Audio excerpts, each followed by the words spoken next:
আচ্ছা, কখনো কি ভেবে দেখেছেন বিজ্ঞানের জগতে সবকিছু এত নিখুঁতভাবে কিভাবে মাপা হয়? এর পেছনেও কিন্তু একটা নিজস্ব ভাষা আছে, আর আজ আমরা সেই ভাষার বর্ণ পরিচয়টাই শিখব। মানে ভৌত রাশি আর একক নিয়ে কথা বলবো। চলুন শুরু করা যাক।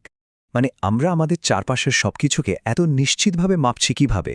ভাবুন তো একবার, জ্বর হলে থার্মোমিটারে তাপমাত্রা দেখা বা রান্নার সময় ঠিকঠাক চাল মেপে নেওয়া, এই যে এত সহজ কাজগুলো, এগুলোর পেছনে কিন্তু একটা দারুণ শক্তিশালী সিস্টেম কাজ করে।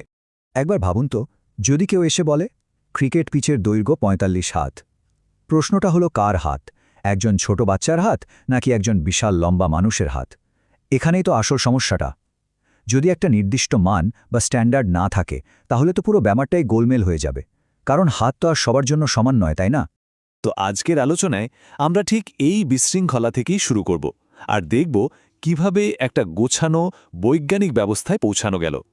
আমাদের যাত্রাপথটা হবে এরকম: প্রথমে পরিমাপের ভিত্তি, তারপর রাশি কী জিনিস সেটা বুঝব, এরপর এককের আন্তর্জাতিক পদ্ধতি, আর সবশেষে দেখব রাশির মাত্রা বা ডাইমেনশন ব্যাপারটা কি। এই যে বিশৃঙ্খলার কথা বলছিলাম, এর সমাধান কিন্তু লুকিয়ে আছে বিজ্ঞানের দুটো মূল ধারণার মধ্যে। প্রথমত, আমাদের জানতে হবে যে আমরা ঠিক কী মাপতে চলেছি। এটাকে আমরা বলি রাশি বা কোয়ান্টিটি। আর দ্বিতীয়ত, আমাদের জানতে হবে কিভাবে সেটা মাপব, যার জন্য দরকার একক বা ইউনিট। তো চলুন আগে রাশি দিয়ে শুরু করা যাক। আমাদের এই গল্পের প্রথম হিরো হল ভৌত রাশি। সহজ কথায়, এই ভৌত জগতে যা কিছু মাপা সম্ভব সেটাই ভৌত রাশি।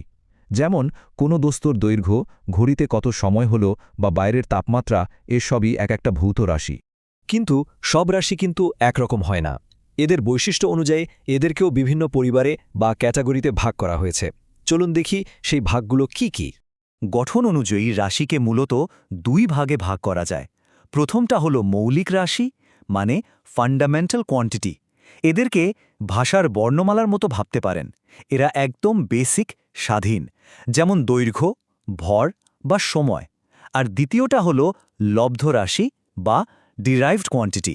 বর্ণমালা দিয়ে যেমন শব্দ তৈরি হয়, ঠিক তেমনি এই মৌলিক রাশিগুলোকে গুণ বা ভাগ করে লব্ধ রাশি তৈরি হয়। যেমন ধরুন ক্ষেত্রফল, যেটা হলো দৈর্ঘ্য আর দৈর্ঘ্যের গুণফল। আবার দিক আছে কি নেই তার উপর ভিত্তি করেও রাশি দুই রকম হয়। এক, স্কেলার রাশি, যার শুধু মান বা ভ্যালু আছে।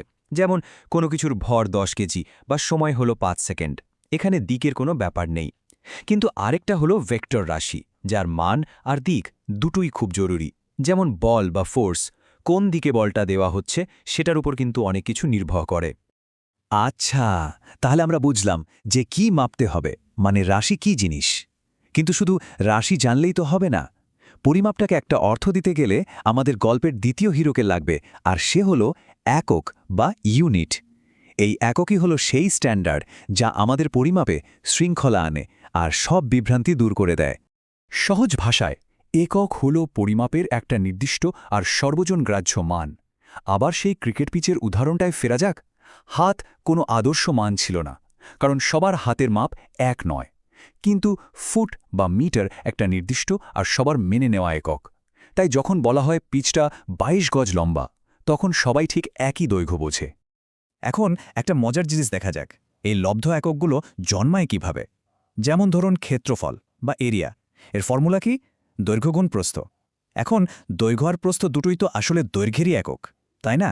তাই এর একক হবে মিটার গুণ মিটার, মানে বর্গমিটার বা এম স্কোয়ার। দেখুন কি দারুণ সহজ আর যৌক্তিক একটা সিস্টেম।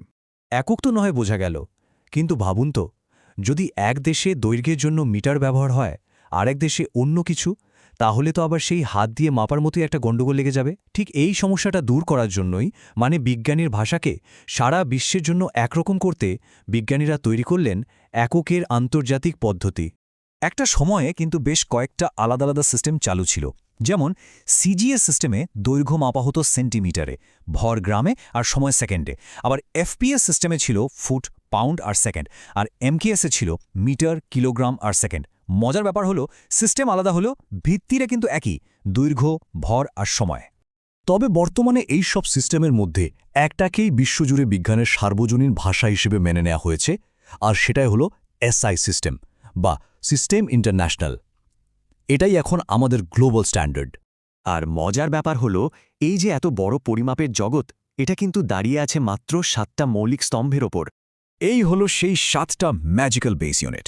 দেখুন, এখানে আছে দৈর্ঘ্যের জন্য মিটার, ভরের জন্য কিলোগ্রাম, সময়ের জন্য সেকেন্ড, তড়িৎ প্রবাহের জন্য অ্যাম্পিয়ার, তাপমাত্রার জন্য ক্যালভিন, পদার্থের পরিমাণের জন্য মোল আর দীপন তীব্রতার জন্য ক্যান্ডেলা। আধুনিক বিজ্ঞানের যত পরিমাপ আছে সব কিছুর মূলে কিন্তু এই 7টা ইউনিটই। আমাদের আলোচনার একদম শেষ পর্যায়ে চলে এসেছি। এখন আমরা জানব সেই গোপন কোডটার ব্যাপারে, যেটা যে কোনো ভৌত রাশিকে তার একদম শিকড়ের সাথে জুড়ে দেয়। এই গোপন কোডটার নাম হল মাত্রা বা ডাইমেনশন। মাত্রা আর কিছুই না, এটা একটা ফর্মুলা যেটা দেখিয়ে দেয় যে কোনো একটা রাশি মৌলিক রাশিগুলোর, বিশেষ করে ভর বা মাস m, দৈর্ঘ্য বা লেন্থ l আর সময় বা টাইম t এর ওপর কিভাবে নির্ভর করে। অনেকটা রান্নার রেসিপির মতো, যেখানে বলা থাকে কোন উপাদান কতটুকু লাগবে। চলুন একটা উদাহরণ দিয়ে দেখি, তাহলে ব্যাপারটা একদম পরিষ্কার হয়ে যাবে। ধরা যাক আমরা ঘনত্বের মাত্রা বের করব। প্রথম ধাপ, এর ফর্মুলাটা লেখা। ঘনত্ব হল ভর ভাগ আয়তন। দ্বিতীয় ধাপে আয়তনকে মৌলিক রাশিতে ভাঙা যাক। আয়তন মানে তো দৈর্ঘ্য গুণ দৈর্ঘ্য গুণ দৈর্ঘ্য, তাই না? মানে লেংথের কিউব। তৃতীয় ধাপে এবার এদের চিহ্নগুলো বসাই।